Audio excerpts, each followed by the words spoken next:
So I would say a lot of my content is about science and scientific interpretations of reality.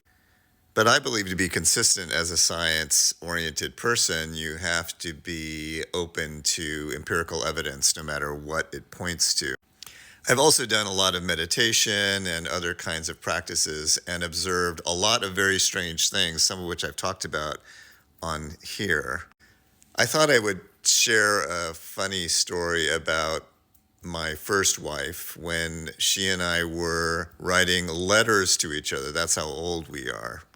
Long distance phone calls were ridiculously expensive, and although I had a Harvard email account, it just wasn't something that people normally use to communicate.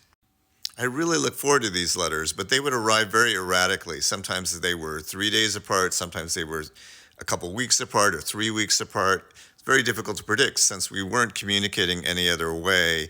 It was hard to know when I would get another letter. Now, one morning, early fall term, my first semester at Harvard, I woke up and I remember thinking that, oh, I just had a dream with her in it. And then I went out into the hall and I got the mail because I was always the one who would get the mail because I was the most eager to get a letter. And there was a letter from her. And I thought, oh, that's kind of a coincidence. And then the next time this happened, I don't know, a couple weeks later, same thing. I remember thinking, okay, I just had a dream about her. And then I went out and there was a letter from her again. So at this point, I thought, I wonder if I should turn this into an experiment. Now, unfortunately, I didn't write down a journal or something like that, but I did make a conscious decision before I even opened the door to go into the hallway to get the mail for our unit.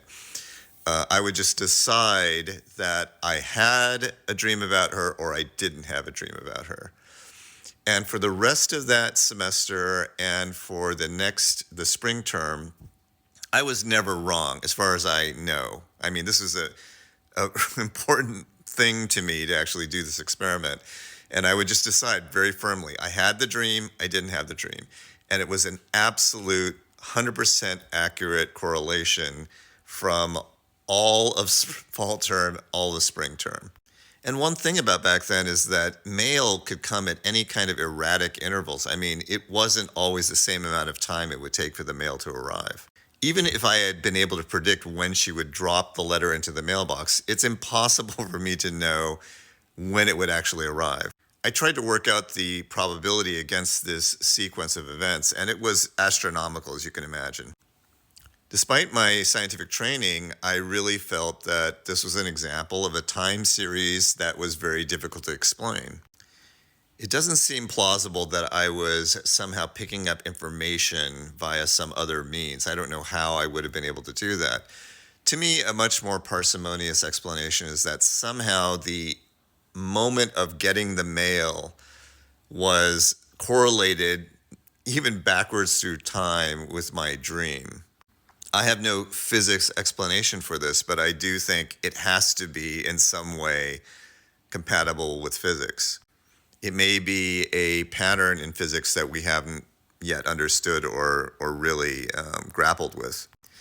Now, it's not just my experience then. I had other experiences, and I also know a lot of people who do these kind of spiritual practices like martial arts or meditation who also exhibit this ability. And I have many stories like that I've observed over the years.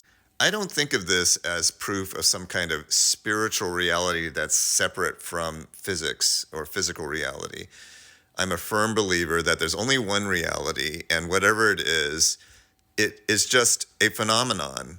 Who knows what the explanation is, but whatever it is, to me, it's not evidence of a kind of divide between mind and body or, the physical world and the spiritual world. I don't believe that there is such a divide. To me, it doesn't make sense to even talk about such a divide, honestly. It may be that we'll never understand it, or it may be that we will understand this type of phenomenon, but I just think you have to follow the empirical evidence where it leads.